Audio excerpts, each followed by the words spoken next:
So in our last video, we began our discussion of some problems that Anselm considers for his account of God. In particular, in the last video, we looked at the problem of atheism, and we looked at his solution to that problem as well. In this video, we're going to discuss the problem of omnipotence, and as well, we'll discuss Anselm's solution to that problem. So what is the problem of omnipotence? Well, the first thing we're going to say is the problem of omnipotence is what I called an incompatibility problem in the last video. That's to say, it's a problem that arises because of a supposed tension or incompatibility or inconsistency between two or more of the attributes that Anselm ascribes to God.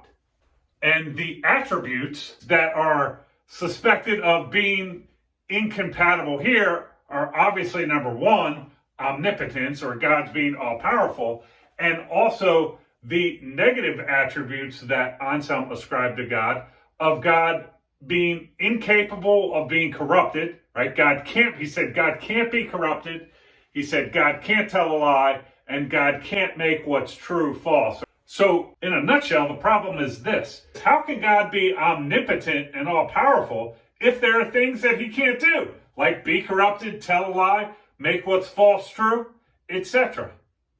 If we want to spell the problem out a little further, we can do it like this. So Anselm takes greatest conceivable being theology to entail that God is omnipotent or all-powerful. He also takes it to entail that there are things God cannot do. For example, he can't be corrupted or tell a lie. But these latter attributes are incompatible with omnipotence. That's to say, it can't be the case that he's omnipotent and that he can't be corrupted or tell a lie or can't make what's true false. Okay, so why does Anselm take greatest conceivable being theology to entail that God is omnipotent? Well, take two beings. One that doesn't have all powers, or one that has all powers. Which is the greater being? The one that has all powers. Therefore, if God did not have all powers, he wouldn't be that in which a greater being could not be conceived, or he wouldn't be the greatest conceivable being. But that's the definition of God. Therefore, he has all powers, or he's all-powerful, right? On the other hand, why does Anselm take greatest conceivable being theology to entail that God cannot tell a lie, be corrupted, turn what's true, false, etc.? Well, what's greater?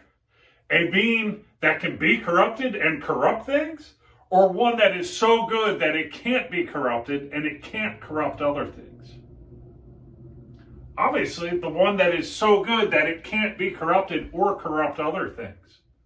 Therefore, if God was not such a being, that's to say, if God could be corrupted, he could tell a lie, he could turn what's true false, then he wouldn't be that in which a greater being cannot be conceived, or the greatest conceivable being, however you want to put it.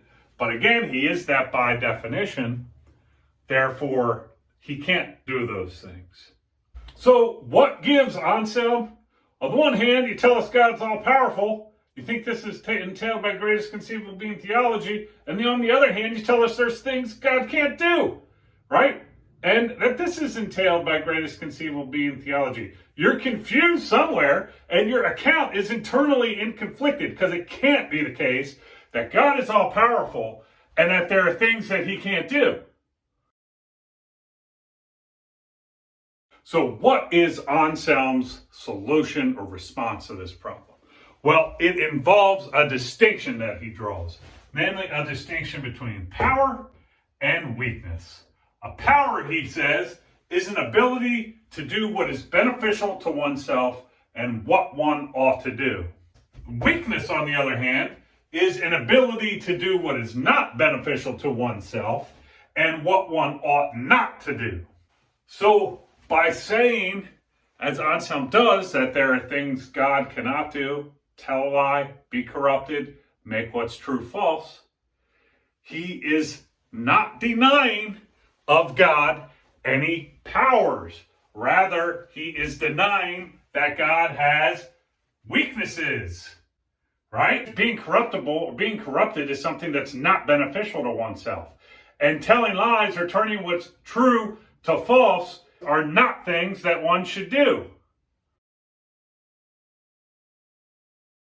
So, even though there are things God cannot do, that's not inconsistent with him having all powers.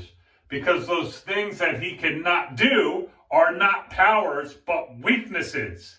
So, there's no incompatibility between Anselm's claim that God is omnipotent or all-powerful and his claims that God can't be corrupted, he can't tell a lie, and he can't make what's true false.